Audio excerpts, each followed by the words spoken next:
He shoved me to the ground, called me trash, and laughed because I did not look like someone who mattered.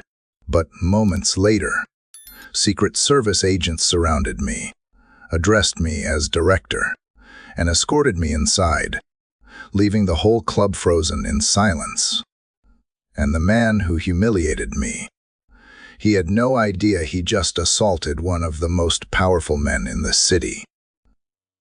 That day, he shoved me hard, right in the chest. My back hit the metal railing of the velvet rope line, so loud it silenced the crowd. People turned.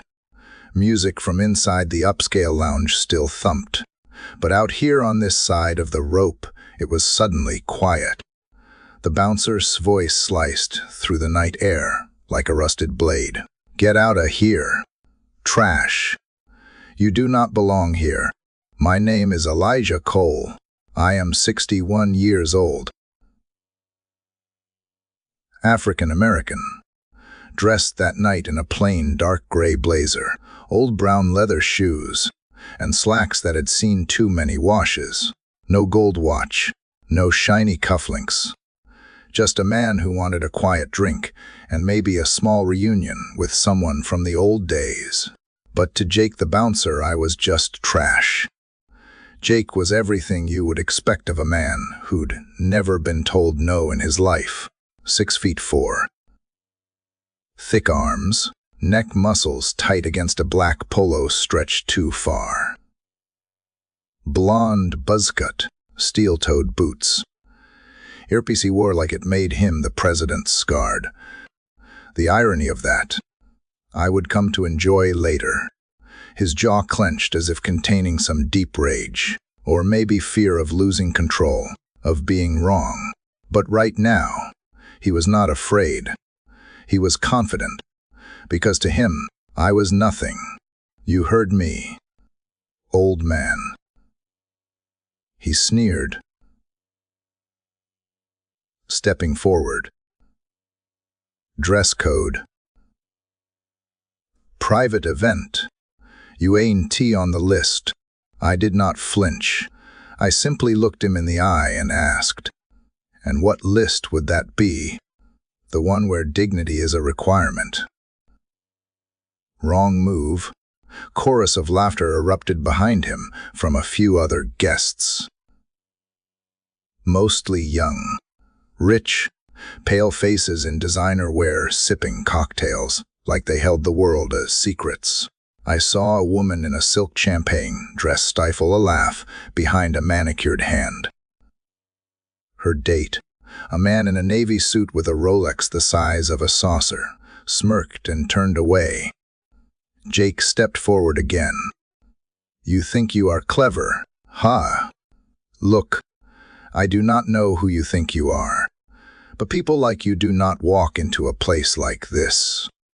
Not unless you are cleaning the damn floor." I felt something in me flicker. Not anger. Not yet. Just something old. Something that had been buried a long time. A memory of being 12 and trying to enter the library in Baton Rouge, only to be told my kind belonged at the back door. That same look, that same tone, that same cold dismissal. Still, I tried. "I am just here to see someone. Not looking for trouble." Jake leaned in close. I could smell mint gum and arrogance on his breath. "Trouble's already here, and it is wearing your face." The crowd was watching now. Phones began to rise slowly.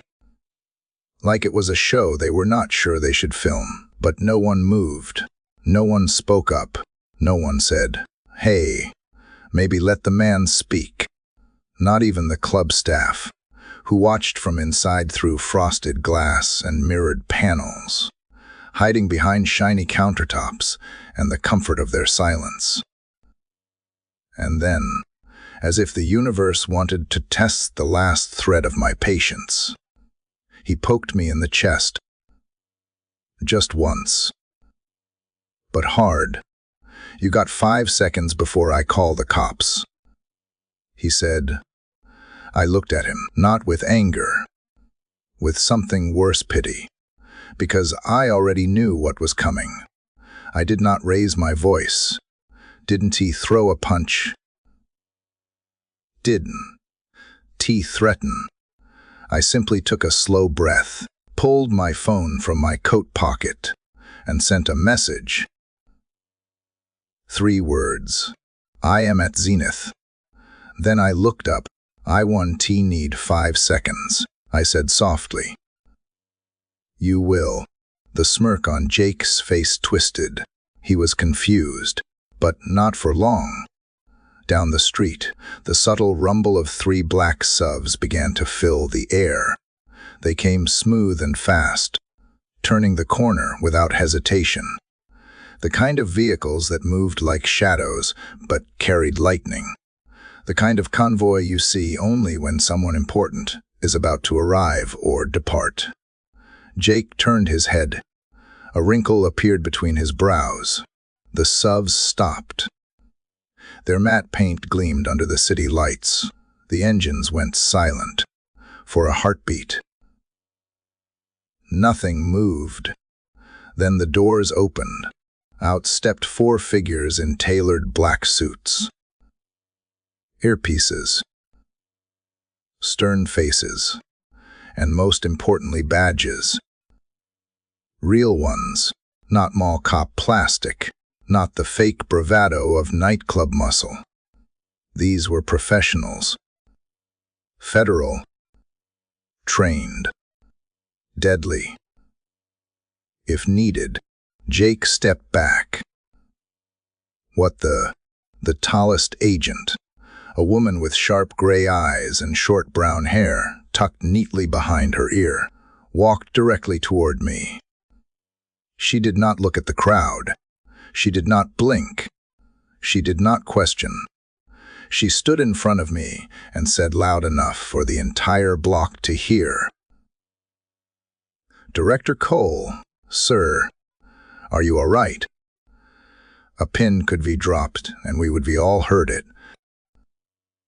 Jake froze. "The director." I said nothing. I just turned slightly to glance at him. The look on his face was the beginning of the twist. The crowd that had laughed, they were not laughing now. They were whispering. Someone said, "Wait, did she just say director?" Another voice, shaky, "That guy's Secret Service." The agent turned to Jake. "Step aside, and remove your hands from your person immediately." He backed up like she was a cobra about to strike. I did not know, he did not show it, he looked. "Like what?" she asked. Her voice was ice, like he did not belong. Jake opened his mouth, then closed it. I did not look back.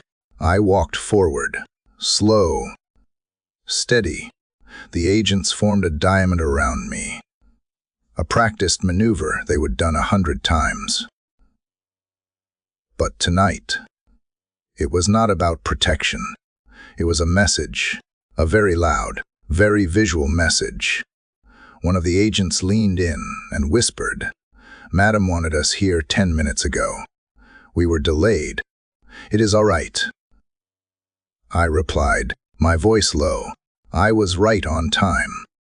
We walked past the velvet rope, past Jake, past the stunned crowd, into the club, into the place I supposedly did not belong.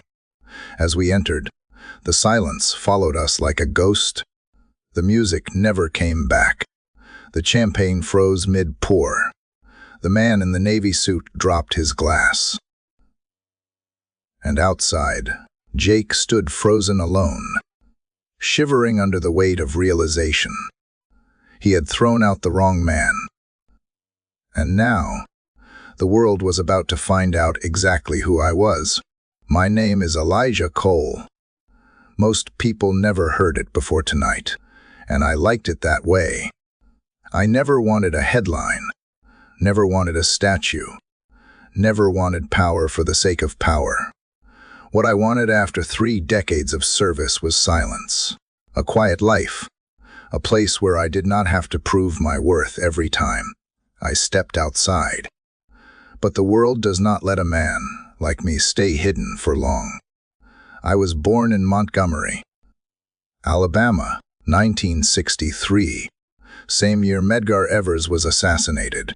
I remember my mama turning off the radio with tears in her eyes, whispering, "Baby, the world's gonna try to break you before you even learn how to stand. But you gone rise." We were poor, not just paycheck to paycheck poor. We were peanut butter on rice cake poor. But we had pride. My father worked sanitation. My mother cleaned houses for white families who did not bother to remember her name. Still, every night, she came home humming church hymns, hands raw from bleach, smile soft as Sunday. She raised me to respect myself even when others did not, especially when others did not. I was the first in my family to join the military. Infantry. Got deployed twice before I hit 25. Lost half my unit in Fallujah. I carried one of them, Private James Owens, on my back for 5 miles after a roadside bomb. By the time the medics got to us, James was dead. I still hear his voice sometimes when it is too quiet. Keep going. Eventually, I transitioned into military intelligence. My co said I had a mind too sharp to waste on the front lines. They trained me, groomed me, moved me into field operations, surveillance, threat analysis, and finally protective detail. That is where everything changed. I was assigned to the vice president's team, then a senator. Then I worked directly under the Department of Homeland Security, until one day, I got a call from the White House. "You come highly recommended." They said, "We need someone who understands risk not just on paper, but in blood." I accepted, but with one condition. No publicity. No titles. No photo ops. Let the presidents be presidents. Let the cameras shine on their polished speeches. Me, I would be the quiet one watching the exits, planning for the worst, reading lips from across the room, finding shadows where others saw light. I have walked through hotel kitchens in Ankara with a Glock in my waistband. I have crawled under bulletproof subs in Nairobi while protesters threw bricks. I have taken calls at 3 and that made my stomach knot and still showed up smiling for 8 AM briefings. But none of that mattered tonight. None of those sacrifices meant a damn thing to Jake. To people like him, I was just another black man in worn shoes. Not worth a second look, certainly not worthy of respect. And that is why I hid. You see, the funny thing about titles is that they only matter when someone decides to care. In uniform, I was sir. Out here, I was trash. That is the curse of men like me. Our value is borrowed, rented, never truly ours to keep. That night at Zenith Lounge, I had no intention of pulling rank. I just wanted to meet up with my old friend Franklin. He and I served together back in Kuwait. We would made a pact that if we made it out alive, we would toast to our scars every June. He passed away last winter, lung cancer. So tonight, I came to toast him alone. He used to say, "Don't ever let the world make you forget your name." But tonight, I almost did. I almost turned around and walked away, just to keep the peace, just to let it slide. I would done it before. In 1987, when a bank manager called security because I asked to open a business account. In 1993, when I was stopped outside my own home with groceries in hand and handcuffed for matching a suspect's description. In 2004, when a junior agent questioned if I really belonged in the briefing I was scheduled to lead. Each time, I told myself, it is not worth it. Each time, I swallowed it down and let them win. But not tonight. Maybe I am older now. Maybe I have carried too many ghosts. Maybe Franklin's memory was too loud to ignore. Whatever it was. Something shifted. The moment Jake touched me, something in my soul snapped back into place. Not rage. Not pride. Something deeper. Something that said, "You have blood for this country. You have earned your silence. But tonight, speak." So I did. And when the agents arrived and called me director, it was not about showing off. It was not about revenge. It was a mirror held up to every person who has ever judged a man's worth by his wallet, his jacket, or his skin. Jake saw a poor old man. He did not see the 2 purple hearts. He did not see the classified files with my name signed at the bottom. He did not see the late-night calls I took to prevent a school bombing. He did not see the lives I helped, save by knowing when to listen and when to act. And maybe that is the point. You should not have to be a hero to be treated like a human being. You should not need a badge to earn basic dignity. As the night faded and I sat inside the lounge, glass of neat bourbon untouched in my hand, I looked around at the faces. Some were still whispering. Some staring. Some pretending they would see nothing. And in that moment, I made a decision. I would not stay silent anymore. Not for me. Not for Franklin. Not for the kid who'll walk into a place like this 10 years from now, wearing hand-me-down shoes, get called trash by another man who never served a day in his life. The world needed a reminder of who I was, of who we all are beneath the clothes, beyond the assumptions. Past the rope and the doorman, my name is Elijah Cole, and I am done hiding. Jake Harris stood 6'4", 240 pounds of muscle, ego, and ignorance. To him, the world was a ladder, and every rung he would climb was stamped with someone else's neck. In his mind, he was not a bouncer. He was a gatekeeper, a king behind a velvet rope, a man who decided who deserved to breathe the rarefied air of the Zenith Lounge, and who should be cast out onto the sidewalk like yesterday's trash. That is what power looked like to him, turning people away, making them feel small. That sharp flick of his finger toward the exit. The smirk that said you are not good enough. The way he held his radio like it was a weapon. It was all theater. But he thought it was war. And every night, he won. Until the night he met me. He was still standing there when we walked past me in the center of a 4-person protective detail, his mouth open, eyes wild, brain scrambling to connect dots he did not even know existed. For the first time in his adult life, Jake Harris was not in control. But the story did not begin that night. No, men like Jake are made long before they stand at club doors.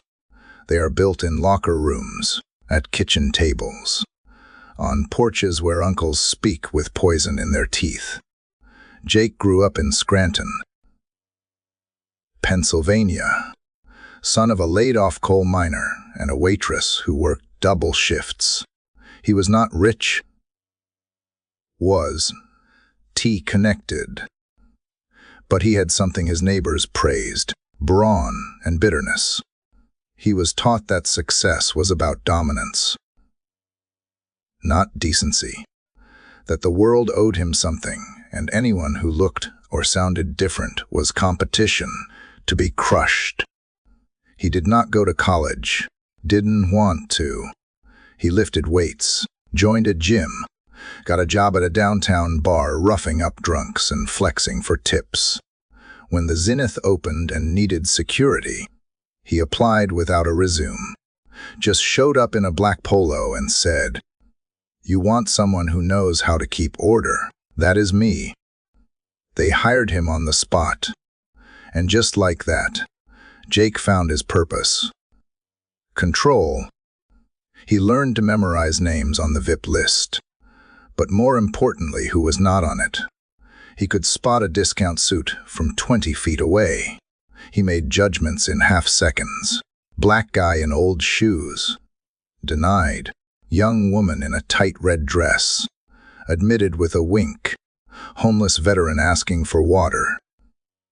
Called the cops before he could finish his sentence. To Jake, it was not personal, it was policy. At least, that is what he told himself. He did not see the humanity, didn't want to. Seeing people as people made the job harder. So he saw status, he saw currency, and most nights, it worked. But that night, when I stood calmly in front of him and asked to enter without anger, without fear, he did not know what to do. Because I did not fit his categories. I was not begging. I was not yelling. I was not pulling a fake id or name-dropping a rapper. I was just present. And that unnerved him. So he reached for the only tool he knew. Humiliation. The shove. The insult. The command to leave. He thought if he could make me smaller, he could feel bigger. But what he did not know was that I would spent decades standing taller than men like him, not because of height or muscle, but because of something he would never understand. Restraint. You see, power is not pushing someone down. It is choosing not to even when you can. Real power does not need to shout. It just stands still and lets the noise collapse around it. Jake had noise. I had silence. When the agents emerged and called me director, I did not need to raise my voice. The world raised it for me. And for the first time in his life, Jake's radio did not save him. He tried to explain, to twist the narrative. I did not know who he was. He shouted to the manager later. Voice cracking. That is when I turned to him just once and said, "That is the problem, son. You never cared who I was.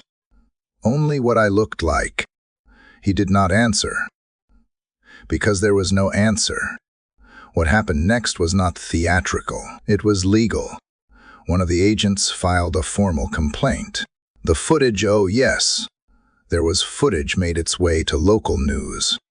Not because I wanted it to, but because witnesses posted it. And in a world where everything is filmed, truth always finds a screen. By morning, Jake Harris was trending.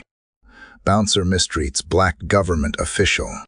Racist guard embarrassed as Secret Service intervenes.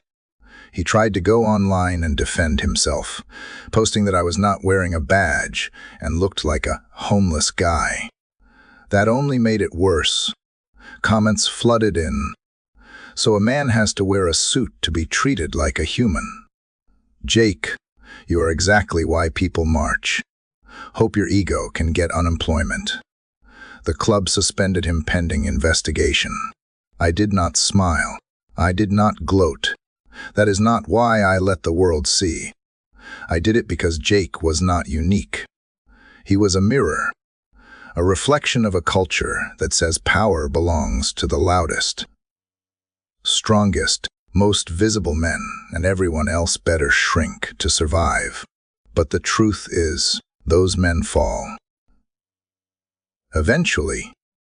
Always. Not because someone knocks them down, because the hollow weight of their own cruelty caves in. Jake Harris was never powerful. He was just loud. And when the noise cleared, all that was left was a man staring into the eyes of someone he thought he could break and seeing, for the first time, just how small he really was. This was not the first time. Not even the 10th. Not even close. You think when a bouncer shoves you in front of a crowd, calls you trash, and dares to smirk while doing it, that something extraordinary has just happened. That this was an anomaly. A mistake. A man slipping up. But the truth is, it was ordinary. Painfully. Insultingly. Ordinary. I have been here before. Different faces. Different uniforms. Same message. You do not belong here. The first time I heard those words, I was 6 years old. It was a Sunday afternoon. My mother had taken me to the park near downtown Montgomery. I still remember the smell of honeysuckle and fresh-cut grass. I had a paper airplane in my hand, crumpled and lopsided, but it flew. God. It flew.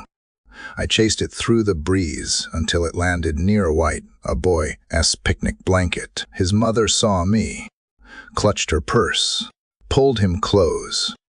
This is a whites-only area. She snapped. You do not belong here. I did not understand. I was a child. I just wanted my airplane. But I remember how my mother stood still for half a second. Her smile froze.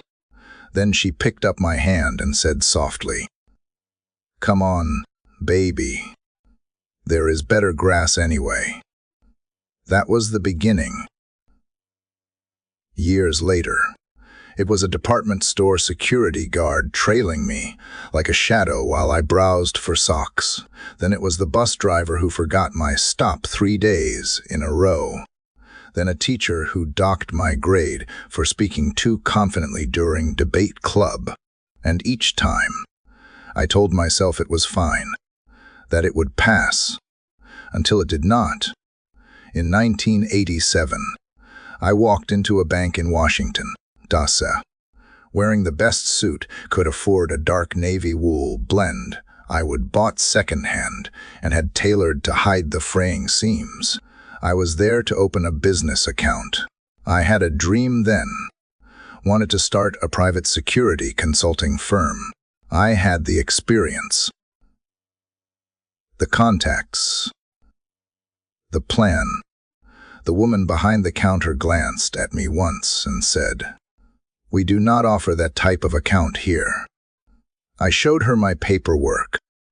She leaned to the side, pressed a button beneath her desk, and within 2 minutes, 2 uniformed guards appeared behind me. One tapped my shoulder. "We are going to have to ask you to leave, sir." They escorted me out like I was a thief. No yelling. No protest. I just walked. That day, I did not cry, but I went home and sat in the dark for hours, staring at the ceiling, wondering how many more rooms I would be pushed out of before someone finally saw me for who I was, not what I wore, not the shade of my skin, but me. Fast forward to 2001. I was already in federal service by then, working threat intelligence. I would briefed 3 U.S. senators that year and was assigned to help coordinate logistics for a visiting foreign diplomat. We were conducting a walkthrough at a hotel ballroom. I stepped outside to take a call, and when I returned badge clipped, Idaho visible, I found a junior security contractor, fresh from some private firm, standing in my way. Events closed to staff. He barked, "I am not staff." I replied, calmly. He looked me up and down. "Then you are lost." I held up my badge. Director Elijah Cole, Des. His smirk dropped so fast you could hear the thud of his confidence hit the floor. But that is not what stayed with me. What stayed was how familiar it felt. How quickly people are trained to scan skin before badges, shoes before names, posture before presence. And so by the time Jake Harris shoved me that night, I did not feel shock. I felt tired, so very tired. Tired of being weighed every time I entered a room. Tired of feeling the heat of suspicion before I even spoke. Tired of being told I needed to smile more so people would not be intimidated. Tired of pretending it did not sting every time I was called bro instead of sir. Tired of knowing that if I would raised my voice that night, even for a second, I would have been the threat. Because that is how it works, is not it? They poke you, press you, humiliate you, and the moment you react, you become the headline. Man lashes out. Aggressive response. He escalated. So I learned not to escalate. I learned to write things down, to observe, to wait. That night outside Zenith, I waited. Not because I was scared, but because I knew what was coming.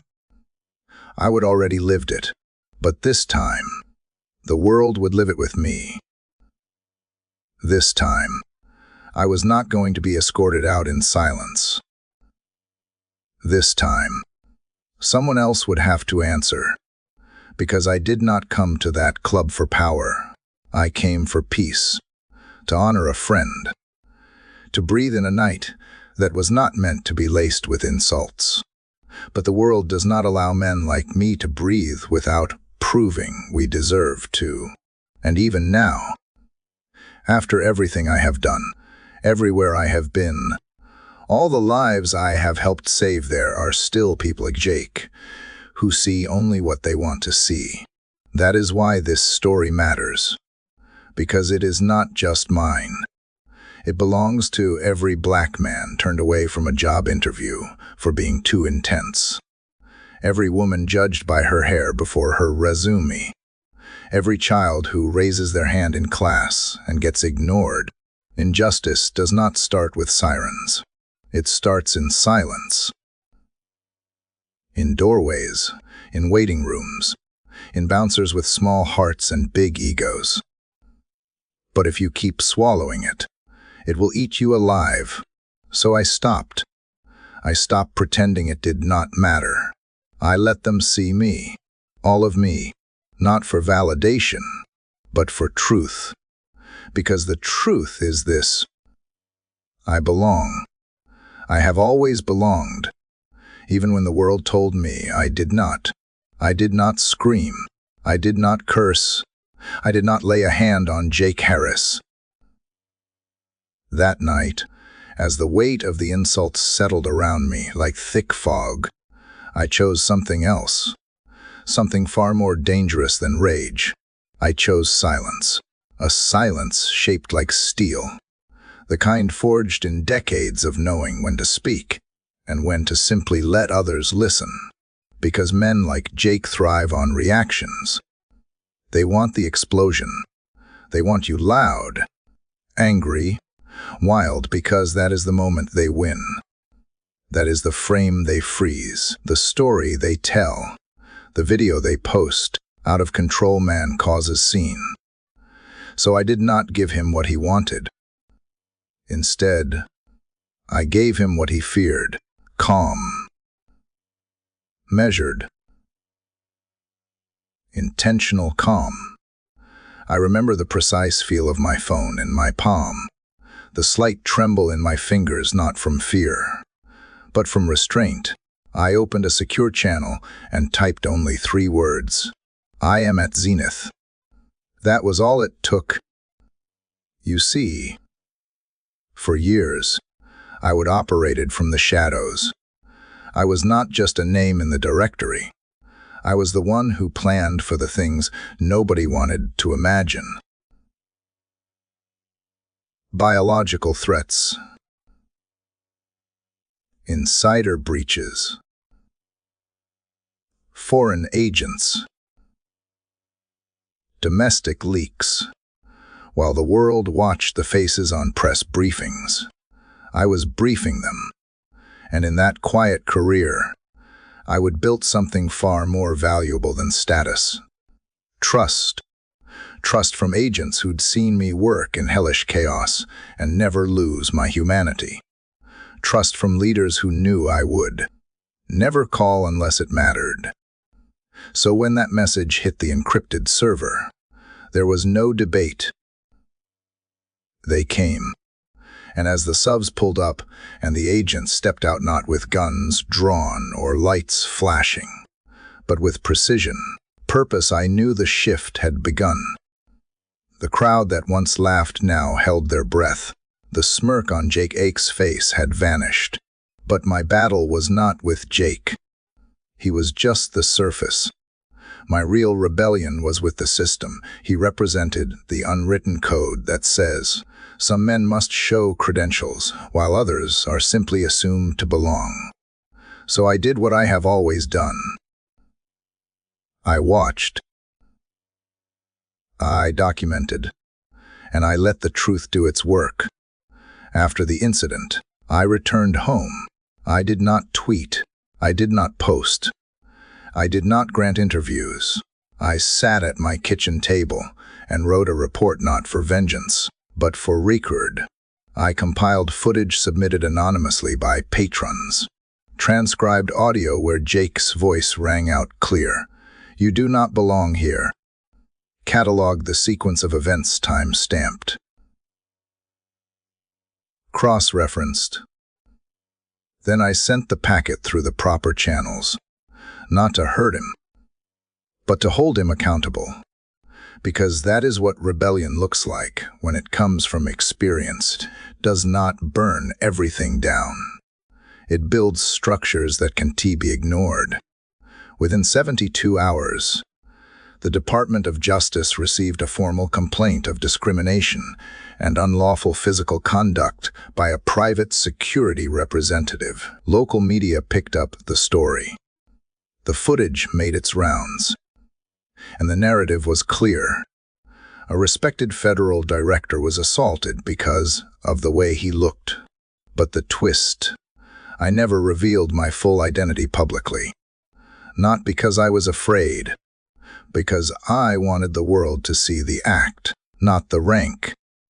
I wanted people to see a man, not a title. Because if I had worn a $1,000 suit and flashed a federal badge at the door, no one would have blinked, but I did not. I walked and dressed like the man I was on my day off, and I was treated like I was worthless. That is the lesson I wanted them to learn, that it should not take a uniform or power or a convoy of agents for a man to be seen as human. In the days that followed, I received calls from colleagues, senators, journalists, some outraged,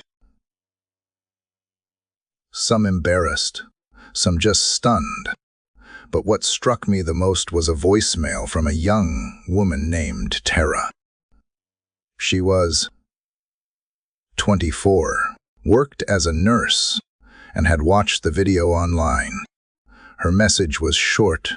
Sir, I just wanted to say, thank you. I have been turned away from places too, and no one ever listened. But they listened to you, and maybe now.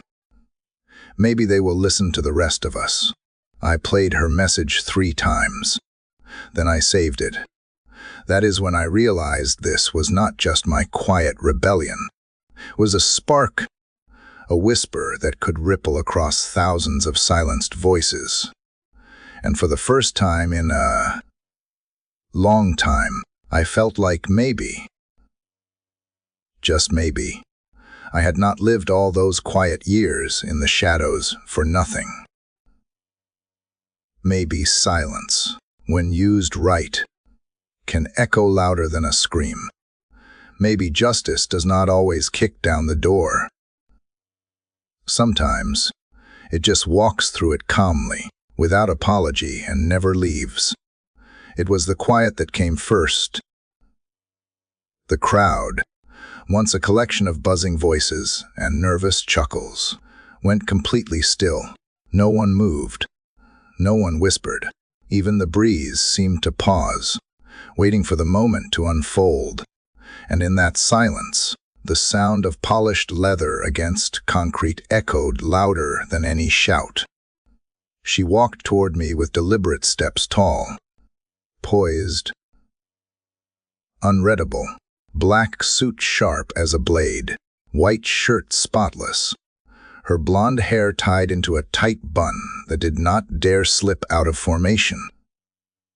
Behind her, 3 men flanked her with military precision, scanning the area, not for threats, but for embarrassment the kind that can be undone.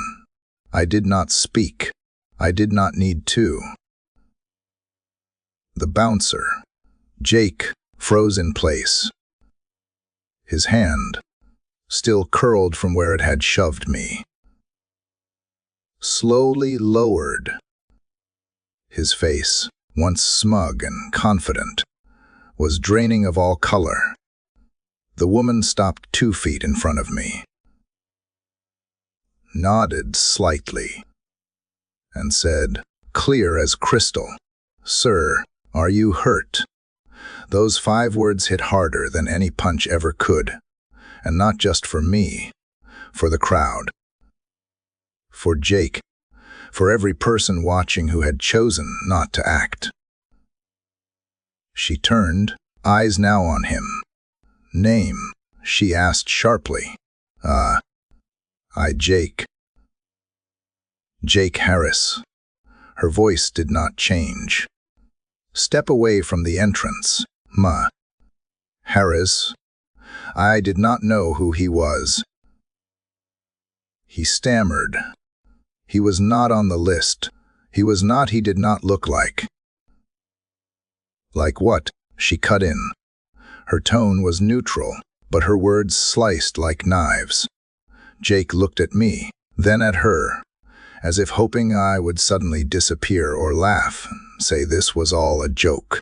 But I said nothing. I thought he was just... She did not let him finish. She turned back to me, her voice softer now. "Sir, I am Special Agent Monroe. We are here to escort you inside." And that was the twist. The moment everything flipped. The crowd that had once ignored me now leaned in, jaws slack, eyes wide. The same people who chuckled when Jake pushed me now stared as agents surrounded me. A woman in a red cocktail dress gasped. One man dropped his phone. Another whispered, "Oh my God, he is somebody." I did not need their recognition, but they needed the reality check. As Agent Monroe gently placed a hand on my back, guiding me past the velvet rope, I looked just once over my shoulder. Jake was still there, still reeling, still grasping for some excuse to claw his way out of the hole he dug. His lips moved, but no words came. Because what could he say? What could any of them say? That I did not fit the mold, that my shoes were not shiny enough, that I did not belong because I had not screamed, had not flashed power, had not come with an entourage. No, I came as a man, and that is what terrified them. As we entered the club, the lighting inside shimmered like liquid gold. Music still played, but the mood had shifted entirely. Every eye in the room watched as we passed. Every conversation paused mid-sentence. I did not look around. I did not smile. I was not there for their approval. I was there for my own reasons. Agent Monroe leaned closer and whispered, "Sorry about the delay. We got held at a checkpoint near Foggy Bottom." I nodded. "No problem," I said softly. I was not going anywhere. At the bar, a young man in a blazer scrambled to attention. "Sir, we had no idea you were coming. I did not come to make a scene," I said, cutting him off gently. "I came to honor a friend." I pulled a small photo from my coat pocket and laid it on the bar. Franklin Hayes, my brother in arms, my mentor, my friend. He would be laughed at all this. He would be said, "Damn, a lie. Only you could turn a toast into a political awakening." I smiled at the thought. Agent Monroe and the other operatives respectfully stepped back, giving me space. The bartender, flustered and speechless, poured the drink I never ordered, neat bourbon. 2 fingers, just like Franklin liked it. I raised the glass. To the ones who walked so we could stand. To the ones who stood so we could sit. To the ones who got shoved and never stopped walking forward. I drank. It burned just right. From the corner of my eye, I could see people checking their phones. The footage had gone viral. I knew it even before the alerts buzzed in my pocket. The world was watching now. Outside, Jake had been escorted off the premises by local police, not arrested. Not yet, but definitely removed. Complaints had already started piling in.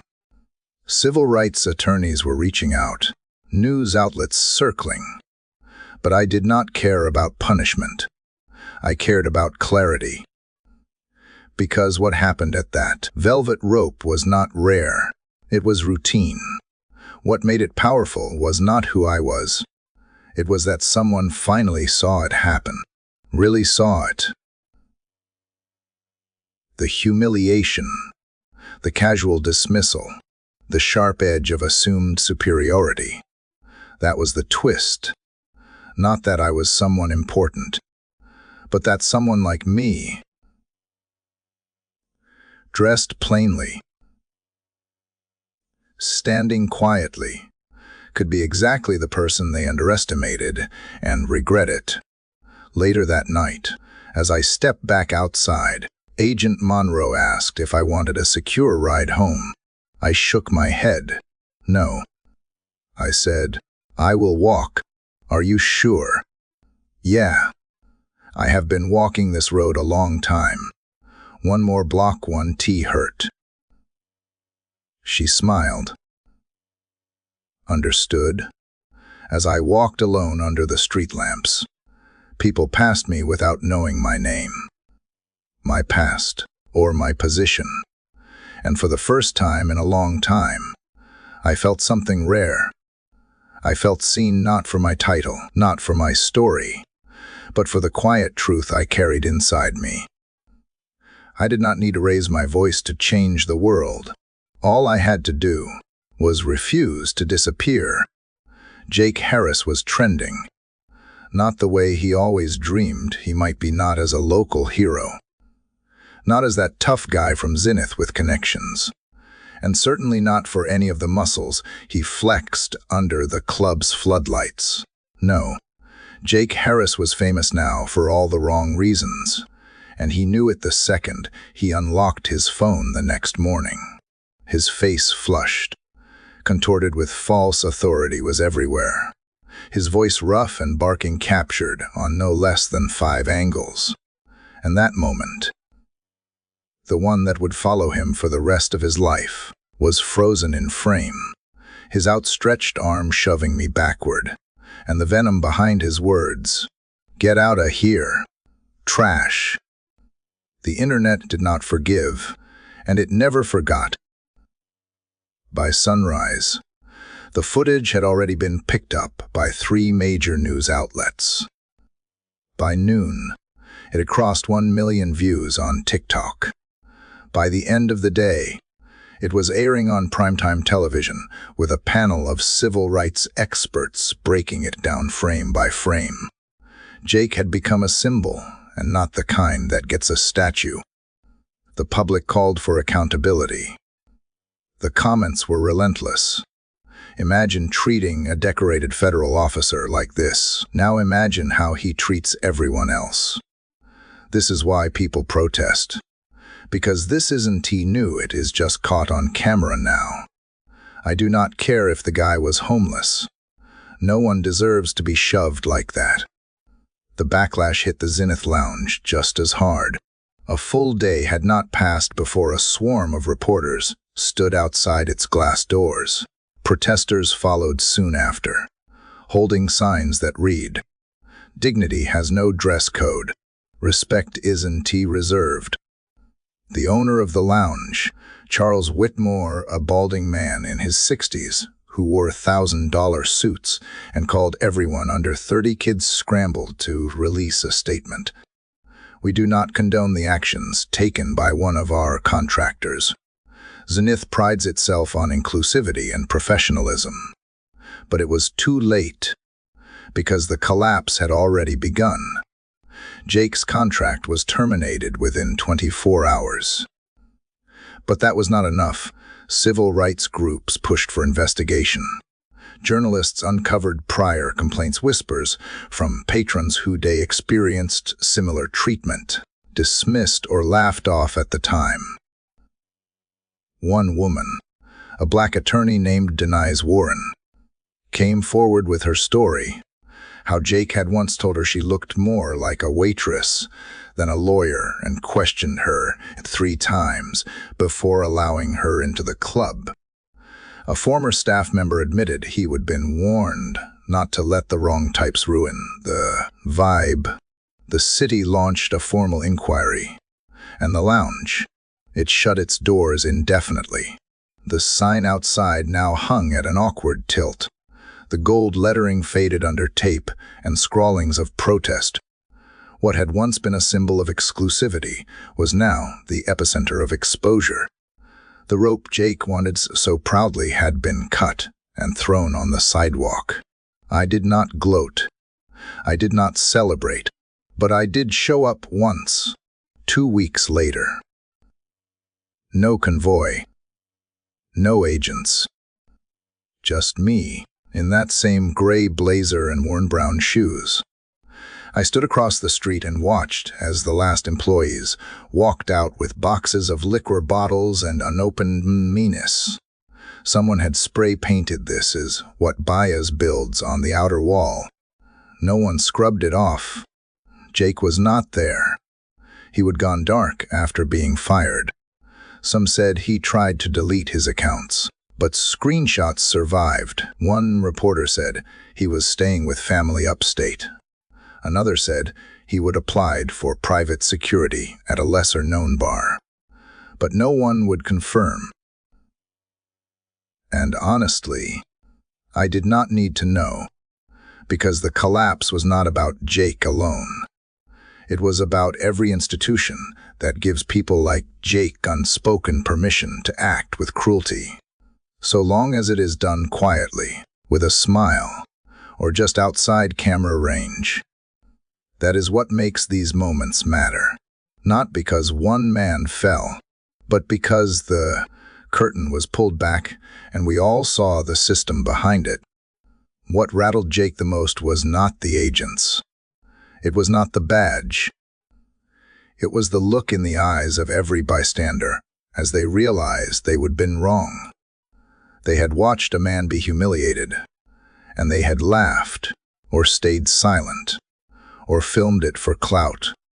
And then when the agents arrived and the truth unfolded, they watched themselves. Suddenly, with shame, that is what collapsed that night. Not just a gatekeeper's ego, but the illusion that it was ever okay to judge worth at the rope line. So when I stood there across the street, I did not feel victory. I felt responsibility, because as fast as that building fell, another could rise tomorrow, with a new name, a new bouncer, a new system. Unless people remember, unless we make them remember. And as I turned to leave, I saw something I had not expected. A young boy, maybe 10 years old, stood nearby with his mother. He looked at me, then at the building, then back at me. "You are the man from the video," he said quietly. "The one who did not yell." I paused, nodded. He smiled, teeth wide and bright. "Mama said that was brave." I smiled back, kneeling slightly. "Sometimes silence is stronger than noise," I told him. He nodded like he understood, even if only a little. As I walked away, I realized power built on cruelty always collapses. But dignity survives. It was a strange thing, standing in front of the same building, where I had once been shoved and humiliated, except now I stood taller, even though I had not grown an inch. The Zenith Lounge no longer pulsed with neon lights or echoed with bass-thumping music. Its windows were boarded. The golden signage, once polished to a high sheen, was now dulled, tarnished by scandal and silence. And yet, here I was, back again. But this time, I did not come as a guest. I came with purpose. 2 weeks after the collapse, I received a call from a member of the city council, Councilwoman Raquel Evans. She had seen the footage. But more than that, she had felt it. "Elijah," she said on the phone, "we are forming a coalition on discriminatory business practices. I want you on it not just as a figurehead, but as an architect." I did not hesitate. "Tell me when." We met 3 days later in a modest room above a community center on 8th Street. There were no suits, no press, just people, small business owners, civil rights attorneys, ex-bouncers, young activists, and a few veterans who nodded at me with a familiarity that did not need words. They all had stories. They all knew why this mattered, and for once, I did not feel alone in the fight. We called it the Threshold Initiative. Our mission was simple. No more invisible lines between worth and worthlessness. No more velvet ropes drawn around dignity. We drafted proposals for training programs, licensing reforms, and accountability requirements for security personnel. We proposed an anonymous reporting system for incidents, like the one I lived through, an app that would log complaints and footage without fear of retaliation. And we demanded that any establishment with a liquor license in the city sign a non-discrimination affidavit, not just in word, in practice. But I was not satisfied with proposals. I needed closure. That is why I returned to Zenith, or what remained of it. I arrived unannounced, a thick envelope in hand and a small folder under my arm. The air was still. The remnants of protest flyers clung to the lamp posts like ghosts of voices that refused to fade. 2 city inspectors stood outside, clipboard in hand, discussing permits and violations. They barely glanced at me until I approached. "Elijah Cole," I said, extending a hand. "I believe you are expecting me. One of them, a woman in a navy windbreaker, frowned in recognition. "You are that Elijah Cole." "I am every Elijah Cole who is being turned away," I replied. I handed her the folder. Inside was everything. Transcripts, signed testimonies, legal precedents, and a petition for repurposing the building into a civic equity center. She flipped through the first few pages, then looked up. "You want to turn this into a community space?" I nodded. "Not just any space. A threshold." "For what?" "For dignity," I said. "For justice. For people who've been told you do not belong here all their lives. I want this place to say the opposite." It took weeks of meetings, negotiations, city planning reviews, and more than one late-night phone call with attorneys. But something was shifting in the city. People were ready to do more than be outraged. They wanted to act, to correct, to remember. And slowly, the approvals came. With Councilwoman Evan's help and a local development grant, we secured the deed under a nonprofit. The final title read, "The Threshold Center for Civic Equity." I was handed the keys on a Monday morning, the sky soft and gray, as if the city itself was holding its breath. I did not walk through the front door alone. I brought with me the young boy I would met day. Outside, his name was Marcus. I brought Denise Warren, the attorney who Jake had insulted 2 years earlier. I brought Javier, a former doorman who lost his job after speaking out. I brought veterans, students, artists, organizers, and we crossed the threshold together. Inside, the once velvet-lined bar was gone. In its place, we installed a resource desk. Where the VIP lounge had stood, we built a workshop space. And in the back room, once roped off to keep certain people out, we created an exhibit called Voices Denied, where stories like mine were etched on the walls in gold script, lit, preserved. It did not erase what had happened, but it rewrote the ending. And for me, it mattered, because this was not revenge. It was reclamation. Later that evening, as I stood alone in the back room, looking at Franklin Hayes' photo mounted on the wall beside a plaque that read, "In honor of those who opened doors, even when others slammed them shut," I felt something shift inside me. I was not the same man who walked up to Zenith that night. That man wanted peace.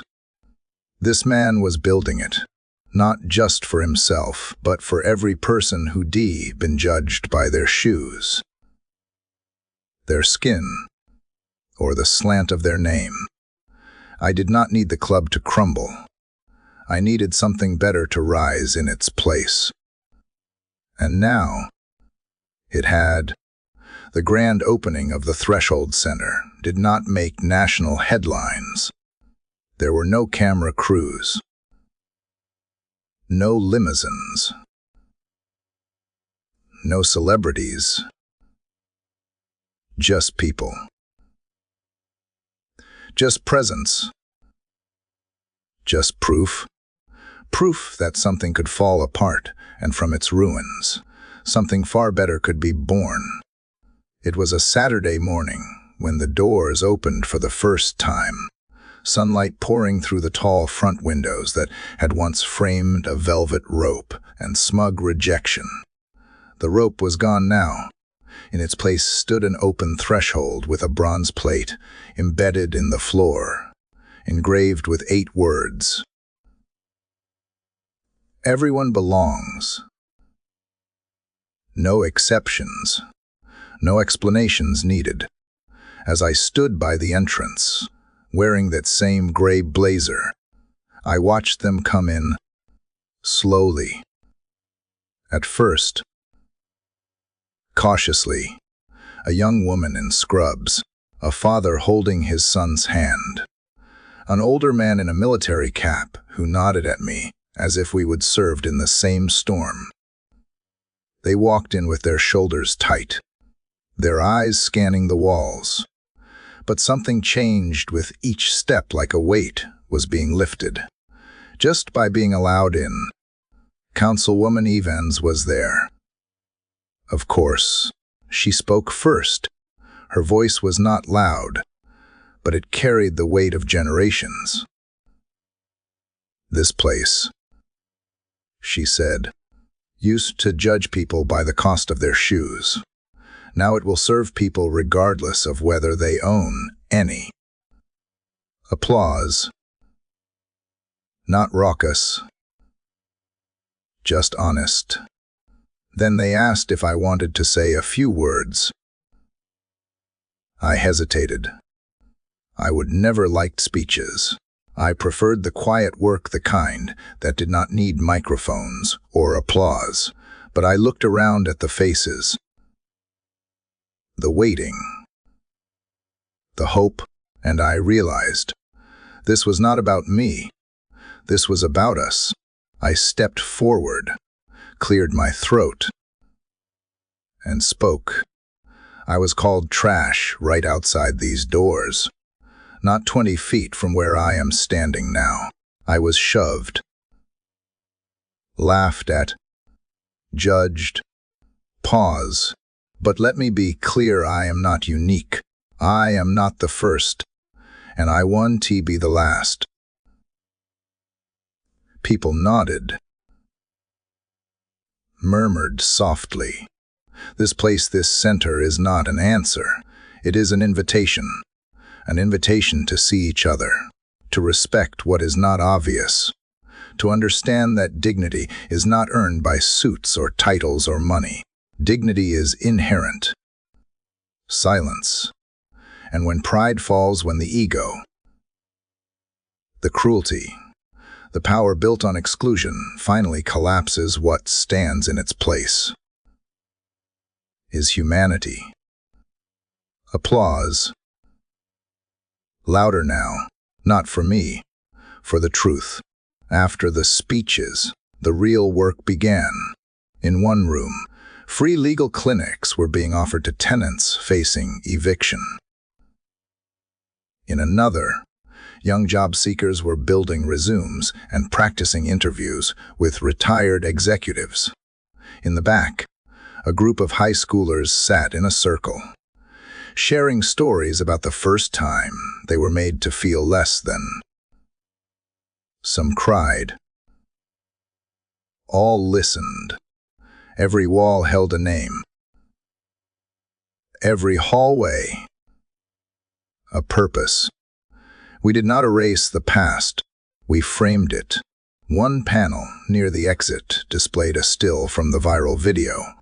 Jake's hand outstretched, my body stumbling back. Beneath it, these words. This moment was real, but it was not the end. There were people who said I should be pressed charges against Jake, that I should be made an example of him. But I chose differently. I did not want his job. I did not want his apology. I wanted something larger. I wanted change. Weeks later, I got a letter, no return address. Inside was a folded note, short and handwritten. Ma, Cole, I have lost everything. I know I deserved it, but I also know you could have destroyed me completely, and you did not. I do not expect forgiveness, but I want you to know I am trying to be different. Jake Harris.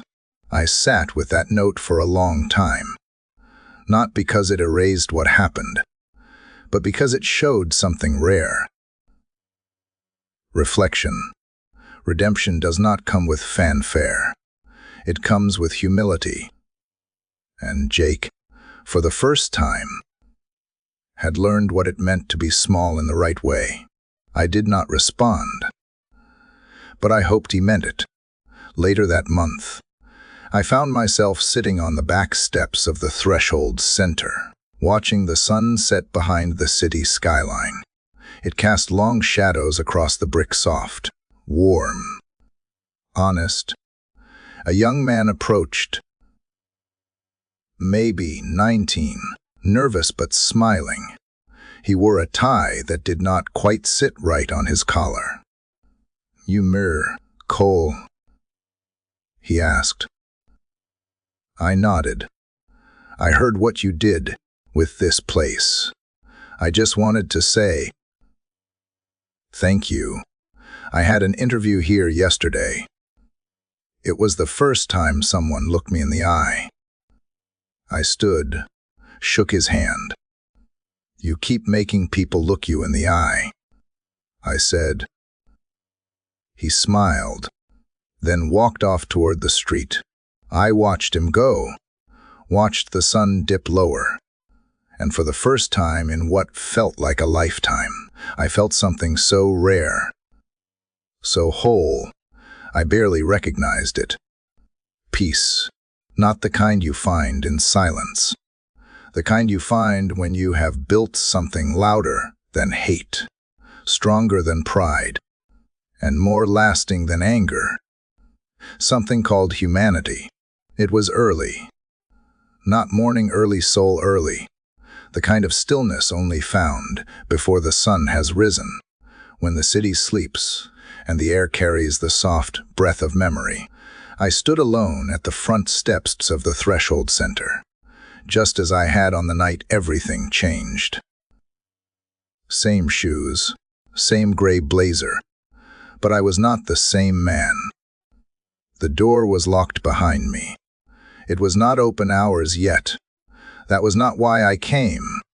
In my hand was a small box. Inside it was a photograph. Folded once, worn at the corners. Franklin Hayes, laughing in his uniform, one arm thrown over my shoulder, the other clutching a half-eaten hot dog. Kuwait, 1993. We were kids in a war zone, trying to remember what it felt like to be human. He never came home. I did, and for years, I wondered why. Franklin used to say, "The only thing we get to leave behind is how we made people feel." That stuck, more than any medal, any rank, any title.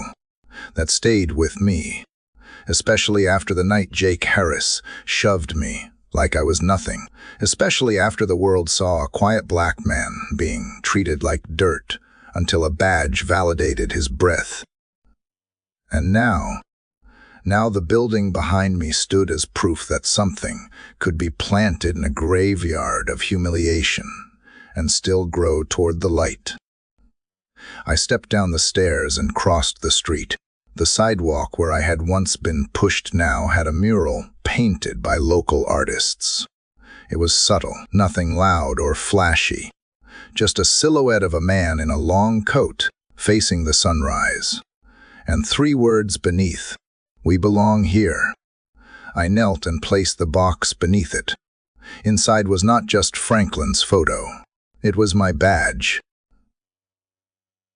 My credentials. The laminated card that once opened every door in Washington. DASA.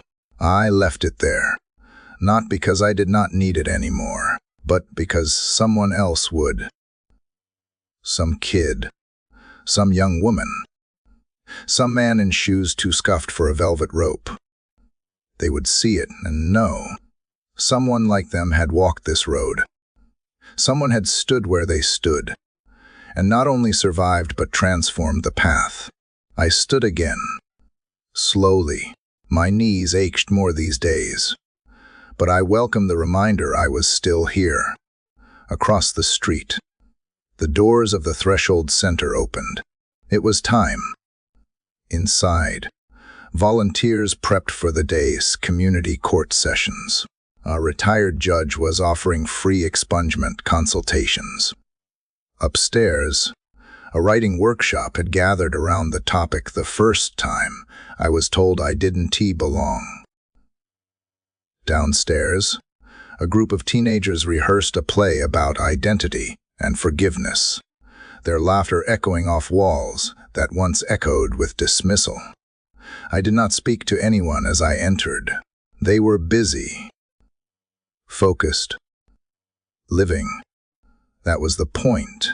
I was just another presence now, and that made me smile.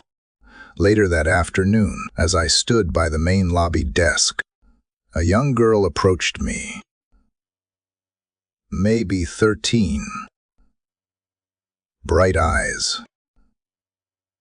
Braided hair, hoodie 2 sizes too big.